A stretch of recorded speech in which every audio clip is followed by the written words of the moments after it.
everyone, I hope you are doing great. My name is Nuhaila Serati and today we will revise Unit 7. It's about celebrations for first year baccalaureate and we will start with functions and revise our functions.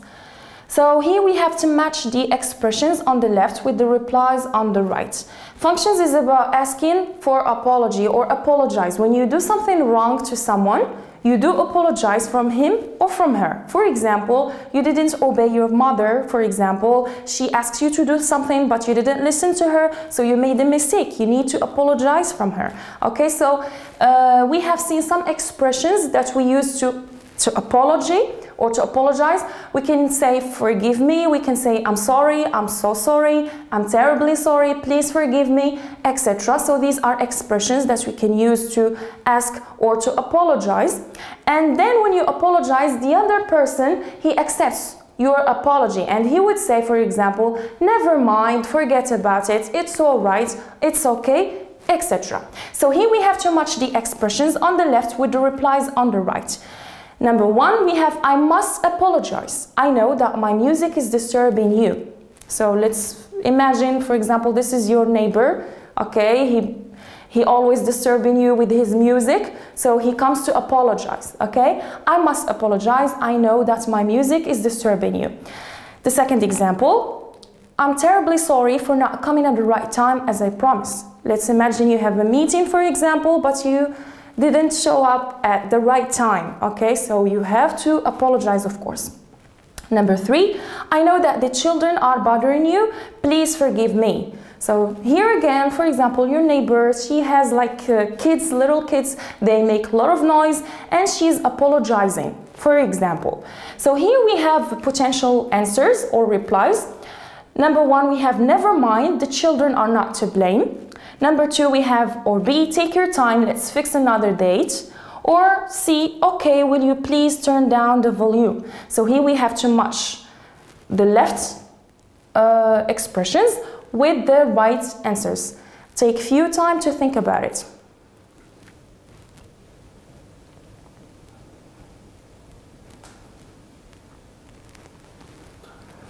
Okay, now let's correct. Number one, I must apologize. I know that my music is disturbing you. So this is the answer. Okay, will you please turn down the volume? Number two, I'm terribly sorry for not coming at the right time as I promised. And this is the answer. Take your time. Let's fix another date. Number three, I know that the children are bothering you. Please forgive me. This is A, never mind, the children are not to blame. Okay. We move on to our grammar and let's review our grammar. So fill in the blanks with the right relative pronouns. So here we are going to revise relative pronoun. Remember, relative pronouns, we have who, whom, why, which. Okay, so we use them to give extra information about people or things. So here we have this exercise. We have to fill in the blanks with the appropriate relative pronoun. Sentence number one, May 1st is a day. So here we need the relative pronoun. People in many countries honor workers. Number two, the old man lives next door is quite strange. Number three, my neighbor, son is my close friend, invited me to go with them on a picnic. And number four, students go to the library. They look for information in reference books. Take some time to think about this exercise.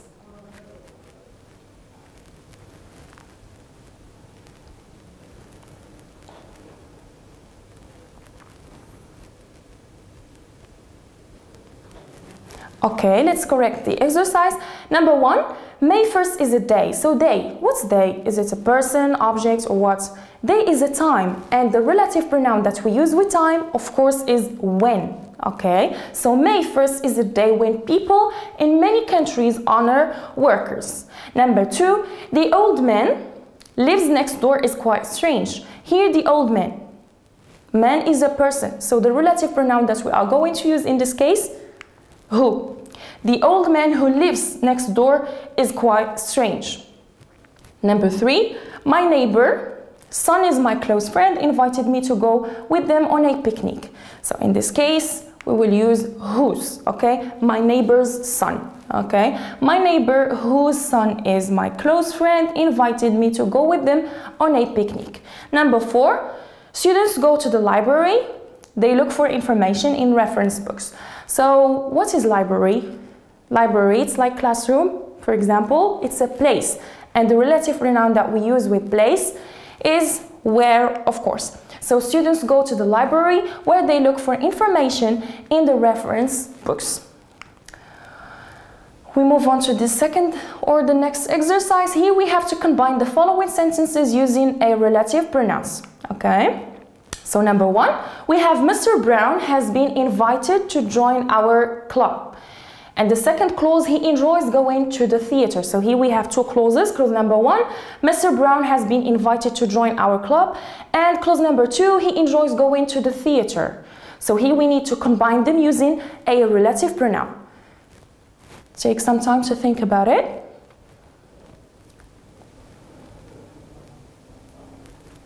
Okay, so here the answer is Mr. Brown, who enjoys going to the theater, has been invited to join our club. So here we use who because Mr. Brown is a person.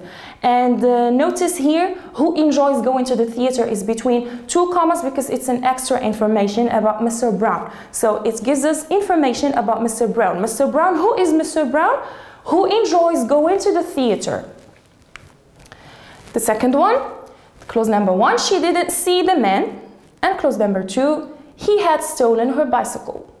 Take some time to think about it.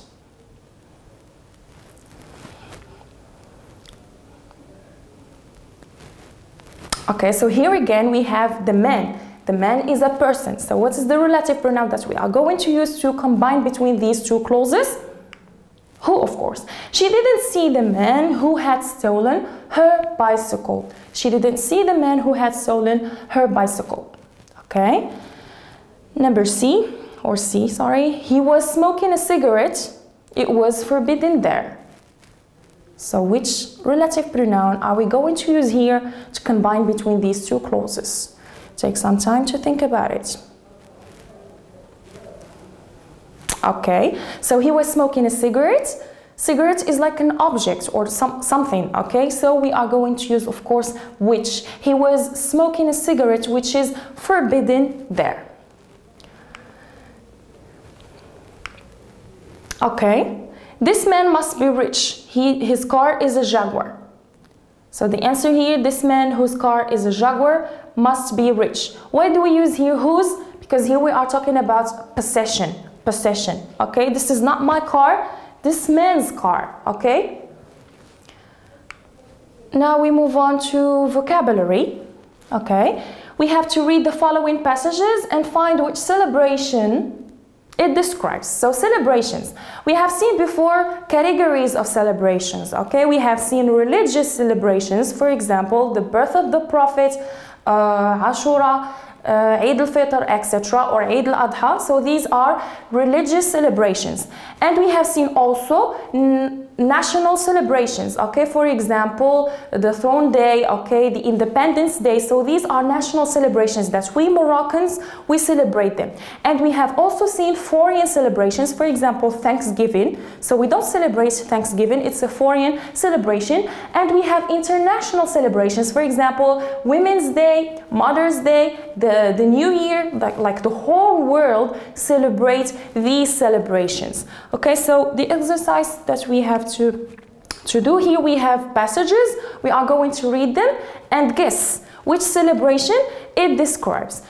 We start with number 1, the 9th month of the Muslim calendar and the holy month of fasting. It begins and ends with the appearance of the new moon. So which celebration are we talking about here? So here we are talking about Ramadan. Okay, Ramadan is the month of fasting. Okay, number 2, holidays celebrated each year on October 31st. People light bonfires and wear costumes to ward off ghosts. So which celebration are we talking about it here? Okay, this is a foreign celebration and we are talking about Halloween. The following one, Every November the 6th, Moroccans celebrate the largest, longest, and most peaceful march anywhere in the world. So this is an international celebration.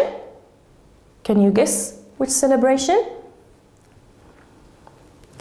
This is the Green March, okay? It's a national celebration that Moroccans celebrated each or every November the 6th, okay? Let's start with our vocabulary, okay? So here we have to label the pictures with the words from the box, okay? So here we have surfing the net, ice skating, video games, jogging, taking photos, reading books, football, dancing, watching films, swimming, listening to music, athletics, drama, board games, basketball, cycling, rollerblading, ice hockey, gymnastics, drawing, fashion, and skateboarding. So these are activities that we do during, for example, our free time. These are hobbies, okay? So we have to match the words with the pictures. So take some time to do this exercise.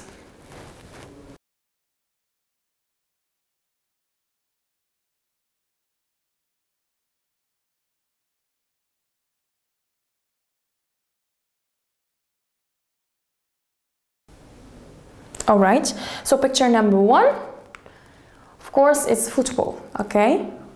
Picture number 2, taking photos, okay, or photography. Number 3, drawing or painting. The following one is swimming, reading books, ice hockey, surfing the net, and dancing. So these are activities or hobbies, okay? Okay, so here we have to complete the sentences with the words from the list. We have fashion, swimming, reading books, watching films, listening to music, volleyball, surfing the net, board games, go bowling, and jogging, okay? So number 1, we have Anne's really into. What does it mean really into? She likes, okay? She goes to the cinema every weekend. Number 2, I like. My favorite writer is Joanne Rowling.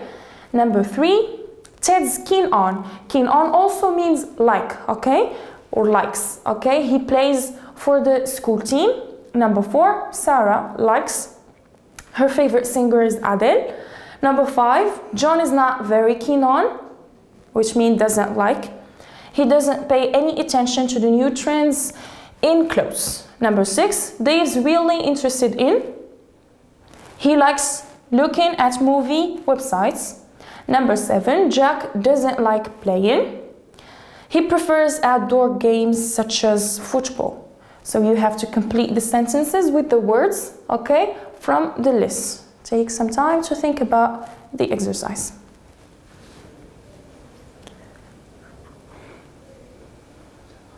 Okay, so let's correct. Number 1, Anne's really into watching films. How did we know? Because she goes to the cinema every weekend. Okay. Number 2, I like reading books. My favorite writer is Joanne Rowling. All right. Number 3, Ted's keen on. He plays for the school team. He is interested or he is keen on volleyball. Okay. Number 4, Sarah likes listening to music and her favorite singer is Adele. Number 5, John is not very keen on, which means he's not interested or he doesn't like. He doesn't pay any attention to the new trends in clothes, so he's not interested in fashion. Okay, he's not very keen on fashion. Number 6, Dave's really interested in. He likes looking at movie websites, so he's interested in surfing the net. Number 7, Jack doesn't like playing. He prefers outdoor games such as football. So we have indoor activities and we have outdoor activities. Indoor activities, activities that we do inside. For example, listening to music, drawing, etc. And outdoor activities, for example, playing football, basketball, jogging, etc. So Jack doesn't like indoor activities, so he is interested in outdoor activities, so he is not interested in board games. Board games, it's an indoor activity. Okay, let's revise our grammar. And here we have was or were. So was and were are the simple past of verb to be. Verb to be is an irregular verb, and the past of verb to be is was or were. Was with I, he, she, and it. For example, I was a student, he was a student, she was a student, okay? And were with we, you, and they. We were friends, they were friends, you were friends, all right? So here we have to fill in the blanks using was or were. Number one, the pirates on their ship, the pirates with them too, the ship in the harbor ready to sail, two of the pirates girls, there a black flag flying on the ship, there a skull and crossbones on the flag, the pirates not scared, the captain sure they would find gold, the map old but it's a good one, there 10 pirates abroad. So here you have to fill in the blanks with was or were. Take some time to do the exercise.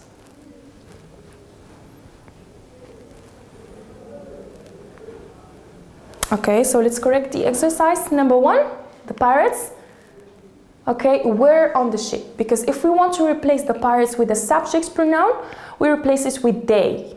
And they goes with were. Okay, number two, the pirates with them too. So we can replace it with it. And it goes with was. So was with them too. Number three, the ship, also we replace it with it. Okay, so was in the harbor ready to sail. Number four, two of the pirates. Here we have two, so if we want to replace them with a subject pronoun, we replace them of course with they, so were girls. Number five, there was a black flag flying on the ship. Number six, there was a skull and crossbones on the flag. 7, the pirates were not scared. 8, the captain was sure they would find gold, the captain. So if we want to replace it with a subject pronoun, we replace it with he, and he goes with was, okay? The map, we replace it with it, okay? So the map was old, it was old, okay? But it was a good one. And the last one, there were 10 pirates abroad, okay? So remember, was and were are the simple past of verb to be. Verb to be is an irregular verb. The past of verb to be is was with I, he, she, and it, and were with you, we, and they. Now we review writing. We have to write an email to your friend telling him or her about your favorite hobby. So we have seen so many hobbies before, for example, basketball, listening to music, drawing, jogging, playing football, etc. So write an email telling your friend about your favorite hobby and telling him why. Give 3 reasons, for example, why you prefer that hobby. And thank you so much for your attention.